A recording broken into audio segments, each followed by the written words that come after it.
ओह, माँ मुझे बहुत ठंड लग रही है, मुझे रजाई या कंबल दीजिए ना ओढ़ने के लिए।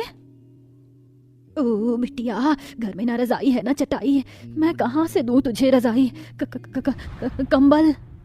अचानक उस छोटे घर की कच्ची खिड़की टूटकर नीचे गिर जाती है, जिसके बाद बाहर की ठंडी हवाएं तेजी से घर के अंदर आ रही थीं। ये खिड़की कैसे टूट गई बहू? कुछ लगा दे खिड़की पर, बहुत ठंडी हवा आ रही है खिड़की से। घर में न कपड़ा था न रजाई थी। खिड़की से ठंड की बौछार अचानक घर में आने से गरीब अनीशा अपने बच्चों को अपनी साड़ी के पल्लू में छुपाकर अपनी सास के साथ बैठी कांप रही थी। ये रात अनीशा और उसके परिवार वालों के लिए बड़ी ही दर्दनाक रात थी। अगले दिन सवेरे अनीशा हिमाक्षी नींद से जाग जाते हैं। तभी अनीशा देखती है कि उसके दोनों बच्चों का शरीर बुखार में भट्टी की तरह तप रहा था। माँ जी, आयुष खुशी का शरीर तो बुखार में भट्टी की तरह तप रहा है। ये कैसी दुख की घड़ी आ गई हम गरीबों पर। हमारे पास तो एक पैसा नहीं है, अब कैसे ले जाएं हम बच्चों को डॉक्टर के पास। दीपक जी आप कहाँ हो? जल्दी आइए दीपक जी। अनीशा जामनगर गांव में अपने सास, 2 बच्चे और पति दीपक के साथ अपने छोटे से टूटे फूटे घर में रहकर बड़ी गरीबी में अपना जीवन बिता रही थी। छोटा गांव होने की वजह से दीपक को वहां कोई काम नहीं मिल रहा था, जिसके चलते गरीबी से परेशान होकर 3 दिन पहले ही दीपक शहर में काम की तलाश में गया हुआ था। जैसे तैसे 2 दिन बीत जाते हैं। अनीशा, हिमाक्षी दीपक की राह देख देख कर परेशान हो चुके थे, पर दीपक का कोई अता पता नहीं था। अनीशा के बच्चों की हालत बिगड़ती जा रही थी और घर का राशन भी अब खत्म हो चुका था। माँ जी, दीपक जी अब तक आए क्यों नहीं? बच्चे देखो इतने बीमार, घर में अन्न का एक दाना नहीं, अब क्या करेंगे हम? बहू तू शेखर भाई के घर जाकर पता कर। शेखर भाई का बेटा वरुण भी तो गया है ना दीपक के साथ शहर, शायद उन्हें दीपक की कोई खबर हो। ठंड में कांपते हुए अनीशा अपने छोटे से घर के बाहर चली जाती है। इधर शहर में दीपक वरुण के साथ एक होटल में बैठा था। दीपक, हमें यहाँ काम तो मिल गया है, चल हम गाँव जाकर अपने परिवार को अपने काम के बारे में बताते हैं। वरुण, तू ही जा गाँव, मैं तो विदेश जा रहा हूँ। मैंने यहाँ कंपनी के मालिक से बात की है, वो मुझे विदेश एक सेठ के घर नौकर का काम करने भेज रहे हैं। मैं कल ही विदेश जा रहा हूँ। दीपक, अगर तू विदेश चला जाएगा तो तेरे परिवार का क्या होगा? हो कुछ भी, मुझे क्या, अब मुझ में नहीं है इतने बड़े परिवार को पालने की ताकत। अब मैं अकेले ही अपना जीवन बिताना चाहता हूँ। जब बच्चे और परिवार वाले पाले नहीं जाते तो दीपक जैसे लोग पता नहीं क्यों बच्चे पैदा करते हैं। नहीं बहू, दीपक और वरुण का तो कोई फोन नहीं आया। शाम का समय, तभी वरुण शहर से अपने गांव आता है और सीधे अनीशा के घर आकर अनीशा और उसके परिवार वालों को दीपक की सच्चाई बताता है। क्या मेरे दीपक ने ऐसा कहा? दीपक जी ऐसा कैसे कर सकते? वो ऐसे दुख भरे मौके पर हमें छोड़कर कैसे जा सकते? माँ जी अब कैसे होगा हमारा गुजारा? अनीशा, हिमाक्षी खूब रोने लगते हैं। रात का समय, अनीशा और सब भूखे ही ठंड में कांपते हुए सो जाते हैं। घर में ना अन्न का एक दाना था, ना पास में एक पैसा था। अगले दिन सवेरे, माँ जी अब जीवन का गुजारा करने के लिए मुझे ही काम करके पैसे कमाने होंगे। बच्चे भी बीमार भूखे हैं। बहू तो क्या करेगी? कोई ना कोई काम तो मिल ही जाएगा माँ जी मुझे। आप मेरी साड़ियाँ बच्चों के ऊपर उड़ा दीजिए, इन्हें बहुत तेज बुखार है और ऊपर से ठंड भी बहुत ज्यादा है। मैं गाँव में काम देख कर आती हूँ। अनीशा गांव में एक अनाज के कारखाने में आती है और वहां काम मांगने लगती है। मालिक, मैं आपके सामने हाथ जोड़कर विनती करती हूँ, मुझे अपने कारखाने में काम दे दीजिए। मेरे छोटे छोटे बच्चे घर में बीमार भूख की आस में तड़प रहे हैं। अगर उन्हें खाना नहीं मिला तो वो मर जाएंगे। मेरी सहायता कीजिए मालिक। अनीशा के दर्द भरे आंसू देखकर हरिया की आंखें भर आती हैं। ठीक है बहन, आप मेरे कारखाने में सफाई का काम कीजिए, मैं आपको रोज के 200 रुपए दिया करूंगा। आपका बहुत बहुत धन्यवाद मालिक। तभी अनीशा हरिया के बड़े से कारखाने में उसी दिन से सफाई करना शुरू कर देती है। उस कारखाने में भारी अनाज की बोरियां थी। तभी शाम तक इतने बड़े कारखाने की सफाई करते करते अनीशा की हालत खराब हो जाती है और उस ऊपर से ठंड ने अनीशा का हाल से बेहाल कर रखा था। ठंड कितनी ज्यादा है, पता नहीं माँ जी और मेरे बच्चों की क्या हालत हो रही होगी। थोड़े समय बाद अनीशा पैसे लेकर कारखाने से बाहर आती है तो वहाँ उसे कचरे में कई सारी अनाज की बोरियां पड़ी दिखाई देती हैं।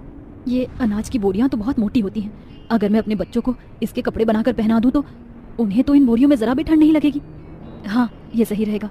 जब तक मेरे पास स्वेटर कंबल खरीदने के लिए पैसे नहीं आ जाते तब तक अपने बच्चों को मैं ये बोरियां ही पहना देती हूँ। अनीशा वहीं कचरे से कई सारी अनाज की बोरियां उठाकर अपने घर ले आती है और अपनी सास को अपने काम के बारे में बताती है। चलो अच्छा हुआ, भगवान की कृपा से बहू तुझे काम मिल गया। माँ, मुझे बहुत भूख लगी है। माँ, मुझे बहुत ठंड लग रही है। हाँ मेरे बच्चों, देखो मैं तुम्हारे लिए खाना लेकर आई हूँ और साथ में ये बोरियां भी लाई हूँ।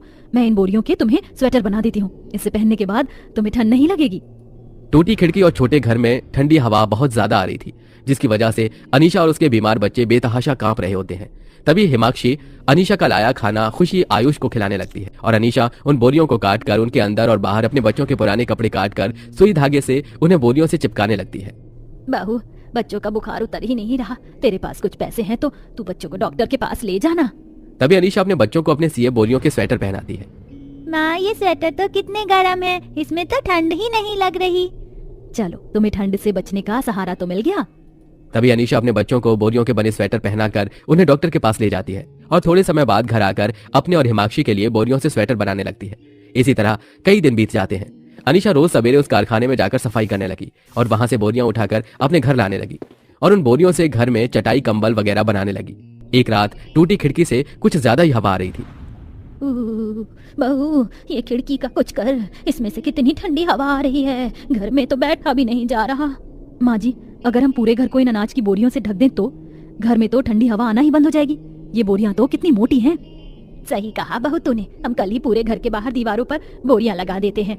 अगले दिन अनीशा कारखाने जाती है और आज की छुट्टी लेकर वहां से कई सारी अनाज खराब की बोरियां लेकर घर आती है और अपनी सास के साथ अपने छोटे से घर के बाहर छत पर और चारों ओर दीवारों पर कई सारी बोरियों को कील मारकर चिपका देती है। वाह बहू, बोरियों के लगाने से तो घर में जरा भी हवा नहीं आ रही। कितना गर्म माहौल हो गया है घर में। हाँ माँ, अब तो घर में जरा भी ठंड नहीं लग रही। आप कुछ बोरियां घर के अंदर की दीवारों पर भी लगा दीजिए, इससे हमें और गर्मी लगेगी। मैं कल और ले आऊंगी बोरियां, फिर हम घर के अंदर भी बोरियां लगा देंगे। रात का समय, तभी आस पड़ोस वाले लोग अनीशा का घर और उसके घर के बाहर दीवारों पर लगी बोरियों को देखकर दंग रह जाते हैं। अरे ये क्या, अनीशा बहन के घर के बाहर बोरियां?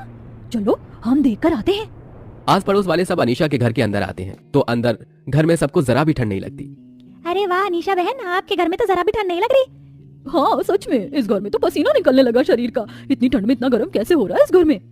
कविता बहन ये सब बाहर दीवारों पर लगी बोरियों का कमाल है। बोरियों की वजह से घर में ठंडी हवा नहीं आ रही।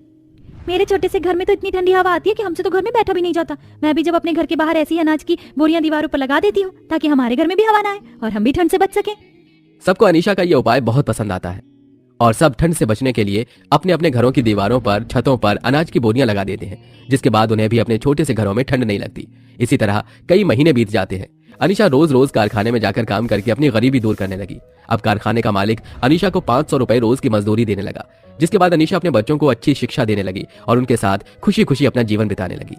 तो देखा दोस्तों आपने कैसे मेरे जीवन में उतार चढ़ाव आया जो मेरे पति ने हमारे साथ किया। मैं उम्मीद करती हूँ ऐसा कोई किसी के साथ ना करे, क्योंकि हर पत्नी बच्चों को अपने पिता पति से बड़ी आस होती है कि वो उनके जीवन में खुशियों का जरिया बनेगा। उम्मीद करती हूँ आपको हमारी ये कहानी पसंद आई होगी। तो मिलते हैं ऐसी अगली नई मजेदार कहानी के साथ। तब तक खुश रहें, मस्त रहें और लोगों की मदद करते रहें।